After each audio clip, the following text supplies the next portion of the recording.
You guys ready to enter the Valley of Doom?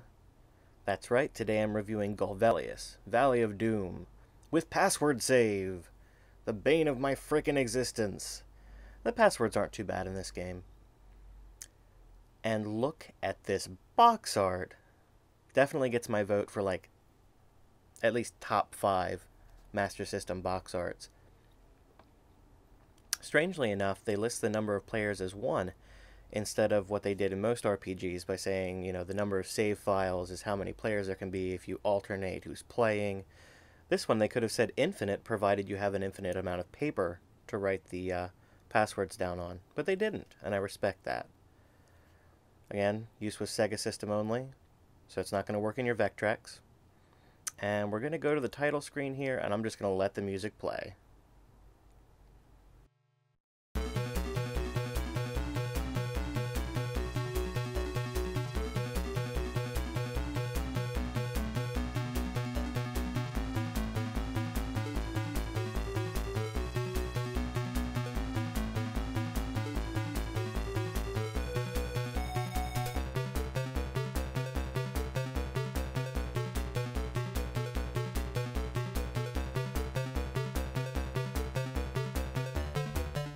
I fucking dare you to tell me that's not awesome. So, we're going to start a new game, like you do. And here we go, entering the Valley of Doom. But wait, there's an old woman here. Well, I guess not. That's right, we were going to enter the Valley of Doom completely unarmed and unshod. Now that we've got a sword and some boots, we're ready to go. If you're thinking right now, oh, it's a side-scrolling platformer kind of game. Well, yes, for about an eighth of the game. Another eighth is a vertically scrolling, almost shooter kind of deal. And the rest of it takes place on an overhead, standard action RPG style Overworld. Now, while I'm getting my ass handed to me by this giant snake, I might as well mention that you can tell that there's a lot of knockback when you get hit by an enemy.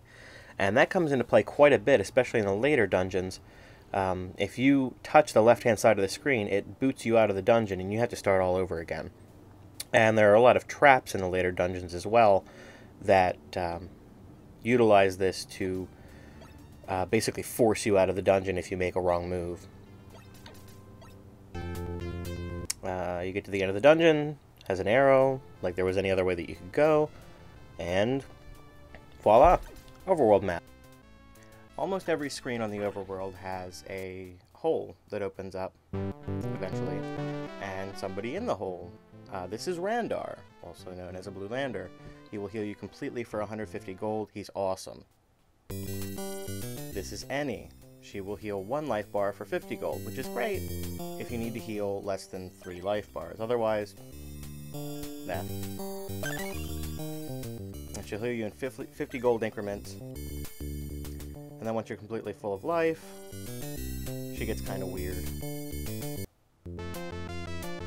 Alright. So you get gold automatically by killing enemies. And there is a maximum to the amount of gold that you can carry. Yeah, and in case you didn't know, without gold, thou canst not buy needed equipment. Some of the things that you can buy are life power-ups, like we've already seen. This old woman here will sell you a potion of life. This one's very inexpensive, and I want it, but I don't have enough gold. And she's kind of a bitch. So we go grinding. And this is me being cheap. I just wait for them all to spawn and then get caught up in that little area below me, and then go down and kill them all. And these blue ones are actually worth quite a bit. So once I kill them, I will have enough gold to go get that life power up. It gives you a full extra bar of life. It's awesome. You can increase your max gold level by buying Bibles of all things, which I completely forgot to do throughout this entire playthrough. Whoops. Anyhow, most of the holes that you go down are going to have fairies in them who tell you things of varying levels of usefulness. Some of them really don't help at all. Some of them don't even make sense.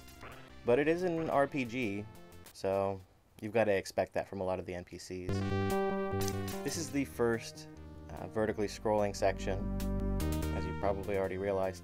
And basically what the game does in these sections is,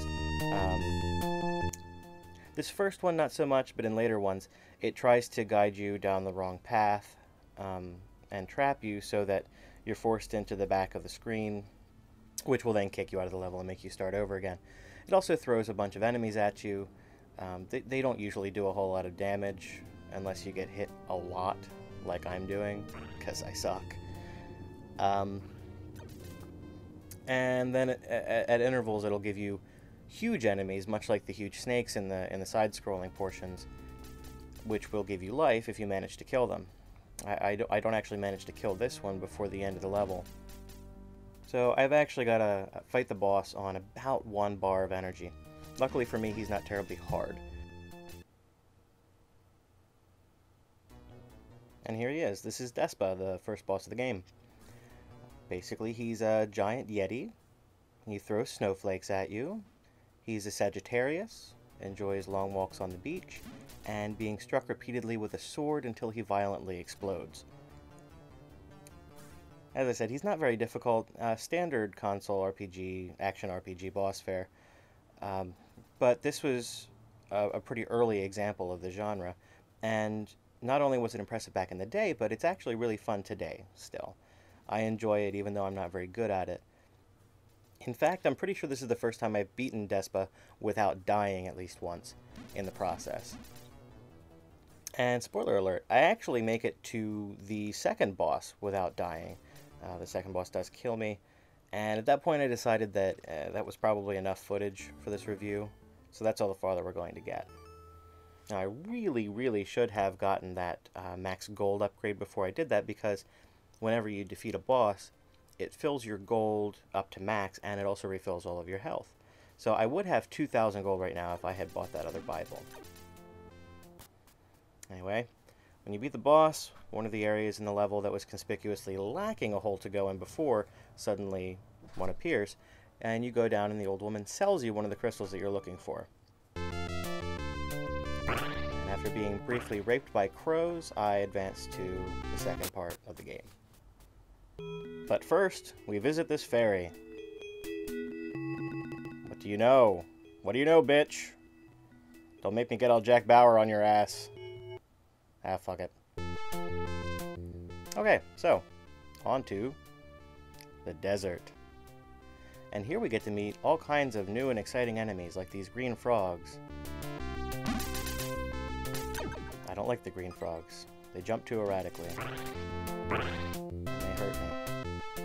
And then we've got these red porcupine things that charge at you. They're actually not charging right now, making me look like a liar. Here's why you want to upgrade how much gold you have. I can't even carry that much right now, so I don't want it. Oh. Wow. Fuck you too, lady. What that shield does is it will repel most projectiles that are thrown at you in the game, so those bees would really... This fairy has a crippling addiction to potato chips, apparently. But yeah, the projectiles basically bounce off of you, and they won't hurt you. It helps a lot, but I'm nowhere near being able to afford it. That fairy, wow. There are countless rocks in Rollick's Cave. That was very helpful. Oh, that is very helpful. Thank you. So then the game presents us with a lot of blue rocks. Then we have to figure out which one to push. Push meaning stab with the sword. Here we are in Rollick's Cave. It's another side-scrolling section of the game. And notice the countless rocks. Very nice. This level is not particularly hard either, although I do manage to screw up a couple of times. And here's one of the examples of the game playing an evil trick on you. Oh, the last one had 3 snakes in it. Darn. The design of the dungeons is actually pretty clever. Like, if you fall down there, those snakes hit you back into each other until you're at the left part of the screen and you get kicked out of the level. It happens to me. Once you get up here, slash through the wall. Very intuitive. And the game congratulates you for making it through the ridiculous level. And this is as far as I got. This is Rollick.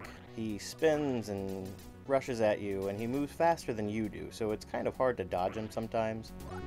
And when he hits you, he takes off almost an entire bar of energy, so you really can't take many hits from him either.